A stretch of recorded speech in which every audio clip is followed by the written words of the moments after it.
ओम श्री गणेशाय नमः। हर हर महादेव। सृष्टि का वर्णन। तदनंतर नारद जी के पूछने पर ब्रह्मा जी बोले, मुने, हमें पूर्वक आदेश देकर जब महादेव जी अंतर ध्यान हो गए तब मैं उनकी आज्ञा का पालन करने के लिए ध्यान मग्न हो गया, कर्तव्य का विचार करने लगा। उस समय भगवान शंकर को नमस्कार करके श्री हरि से ज्ञान पाकर परमानंद को प्राप्त मैंने सृष्टि करने का ही निश्चय किया। तात भगवान विष्णु भी वहाँ सदाशिव को प्रणाम करके मुझे आवश्यक उपदेश दे तत्काल अदृश्य हो गए। वे ब्रह्मांड से बाहर जाकर भगवान शिव की कृपा प्राप्त करके वैकुंठ धाम में जा पहुँचे और सदा वही रहने लगे। मैंने सृष्टि की इच्छा से भगवान शिव और विष्णु का स्मरण करके पहले के रचे हुए जल में अपनी अंजलि डालकर जल को ऊपर की ओर उछाला। इससे वहां एक अंड प्रकट हुआ जो 24 तत्वों का समूह हुआ।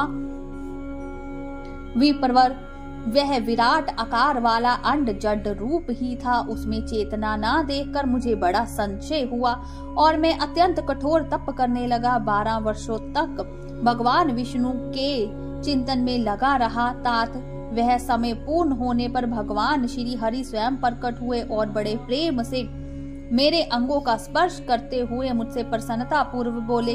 श्री विष्णु ने कहा, ब्राह्मण, तुम वर मांगो, मैं प्रसन्न हूँ। मुझे तुम्हारे लिए कुछ भी अदेह नहीं है। भगवान शिव की कृपा से मैं सब कुछ देने में समर्थ हूँ। ब्रह्मा बोले, अर्थात मैंने कहा, महाभाग, आपने जो मुझ पर कृपा की है वह सर्वथा उचित ही है, क्योंकि भगवान शंकर ने मुझे आपके हाथों में सौंप दिया है। विष्णु, आपको नमस्कार है। आज मैं आपसे जो कुछ मांगता हूँ उसे दीजिए प्रभु। वह विराट रूप 24 तत्वों से बना हुआ अंड किसी तरह चेतना नहीं हो रहा, जड़ी भूत दिखाई देता है।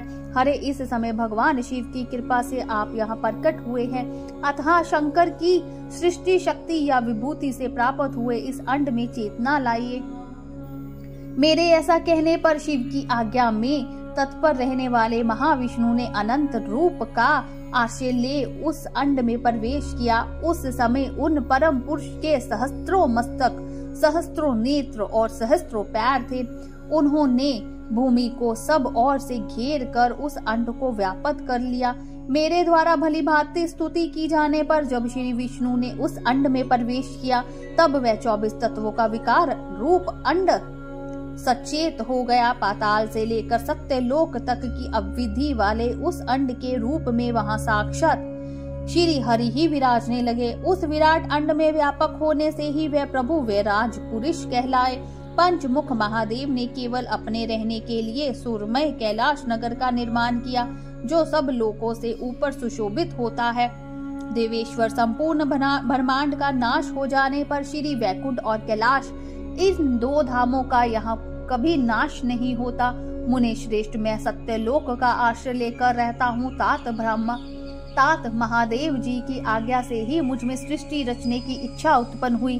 बेटा, जब मैं सृष्टि की इच्छा से चिंतन करने लगा उस समय पहले मुझ में अनजान में ही पाप पूर्ण तमोगुनी सृष्टि का प्रादुर्भाव हुआ, जिसे अविद्या पंचक अथवा पंच परवा अविद्या कहते हैं। तदनंतर प्रसन्नचित होकर शंभु की आज्ञा से मैं पूर्ण अनासक्त भाव से सृष्टि का चिंतन करने लगा। उस समय मेरे द्वारा स्थावर, संज्ञक, वृक्ष आदि की सृष्टि हुई, जिसे मुख्य सर्ग कहते हैं। वह पहला सर्ग है। उसे देखकर तथा वह अपने लिए पुरुषार्थ का साधक नहीं है, यह जानकर सृष्टि की इच्छा वाले मुझ ब्रह्मा से दूसरा स्वर्ग प्रकट हुआ, जो दुख से भरा हुआ था। उसका नाम त्रियकतक सोत्रा। वह सर्ग भी पुरुषार्थ का साधक नहीं था, उसे भी पुरुषार्थ साधन की शक्ति से रहित जान। जब मैं पुनः सृष्टि का चिंतन करने लगा तब मुझसे शीघ्र ही तीसरे सात्विक स्वर्ग का प्रादुर्भाव हुआ, जिसे उदर्व सोत्र कहते हैं।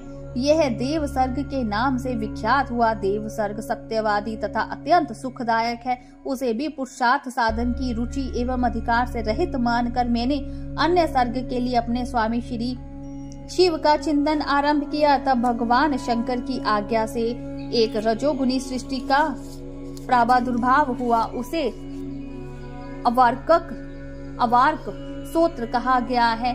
इस सर्ग के प्राणी मनुष्य हैं, जो पुरुषार्थ साधन के उच्च अधिकारी हैं। तदनंतर महादेव जी की आज्ञा से भूत आदि की सृष्टि हुई। इस प्रकार मैंने 5 तरह की वैकृत सृष्टि का वर्णन किया।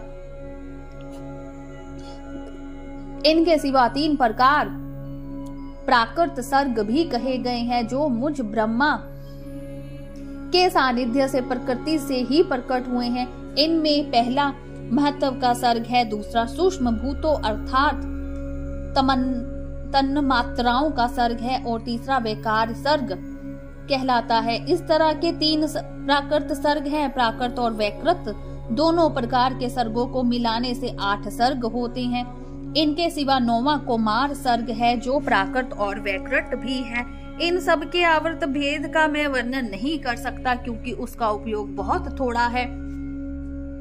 अब दिग्जात्मक सर्ग का प्रतिपादन करता हूँ। इसी का दूसरा नाम कुमार सर्ग है। जिसमें सनक सनंदन आदि कुमारों की महत्वपूर्ण सृष्टि हुई है। सनक आदि मेरे 4 मानस पुत्र हैं, जो मुझ ब्रह्मा के ही समान है। वह महान वैराग्य से उत्पन्न तथा उत्तम व्रत का पालन करने वाले होते हैं। उनका मन सदा भगवान शिव के चिंतन में ही लगा रहता है। वे संसार से विमुख एवं ज्ञानी है। उन्होंने मेरे आदेश देने पर भी सृष्टि के कार्य में मन नहीं लगाया। मुनि श्रेष्ठ नारद मन सनकादि कुमारों के दिए हुए नकारात्मक उत्तर को सुनकर मैंने बड़ा भयंकर क्रोध प्रकट किया। उस समय मुझ पर मोह छा गया। उस अवसर पर मैंने मन ही मन भगवान विष्णु का स्मरण किया। वे शीघ्र ही आ गए और उन्होंने समझाते हुए मुझसे कहा, तुम भगवान शिव की प्रसन्नता के लिए तपस्या करो। मुनि श्रेष्ठ श्री हरि ने जब मुझे ऐसी शिक्षा दी, तब मैं महाघोर एवं उत्कृष्ट तप करने लगा। सृष्टि के लिए तपस्या करते हुए मेरी दोनों भौहें और नासिका के मध्य भाग से, जो उनका अपना ही अभिमुक्त नामक स्थान है, महेश्वर की 3 मूर्तियों में से अनयतम पूर्णाक्षर सर्वेश्वर एवं दयासागर भगवान शिव अर्धनारीश्वर रूप में प्रकट हुए, जो जन्म से रहित तेज की राशि सर्वज्ञ अथवा सर्वश्रेष्ठा है। उन नील लोहित नामधारी साक्षात उमा वल्लभ शंकर को सामने देख बड़ी भक्ति से मस्तक झुका उनकी स्तुति करके मैं बड़ा प्रसन्न हुआ और उन देवेश्वर से बोला, प्रभु आप भांति भांति के जीवों की सृष्टि कीजिए। मेरी यह बात सुनकर उन देवादिदेव महादेव महेश्वर रुद्र ने अपने ही समान बहुत से रुद्रगणों की सृष्टि की। तब मैंने अपने स्वामी महेश्वर महारुद्र से फिर कहा, देव आप ऐसी जीवों की सृष्टि कीजिए जो जन्म और मृत्यु के भय से युक्त हो। मुनि श्रेष्ठ मेरी ऐसी बात सुनकर करुणा सागर महादेव जी हंस पड़े और तत्काल इस प्रकार बोले। महादेव जी ने कहा, विदात मैं जन्म और मृत्यु के भय से युक्त अबशोभन जीवों की सृष्टि नहीं करूंगा, क्योंकि वे कर्मों के अधीन हो दुख के समुद्र में डूबे रहेंगे। मैं तो दुख के सागर में डूबे हुए उन जीवों का उद्धार मात्र करूंगा। गुरु का स्वरूप धारण करके उत्तम ज्ञान प्रदान करूंगा। उन सबको संसार सागर से पार कर दूंगा। प्रजापति दुख में डूबे हुए सारे जीव की सृष्टि तो तुम ही करो। मेरी आज्ञा से इस कार्य में प्रवृत्त होने के कारण तुम्हें माया नहीं बांध सकेगी। मुझसे ऐसा कहकर श्रीमान भगवान नील लोहित महादेव मेरे देखते देखते अपने पार्षदों के साथ वहां से तत्काल तिरोहित हो गए। बोलिए शंकर भगवान की जय, उमापति महादेव की जय, हर हर महादेव।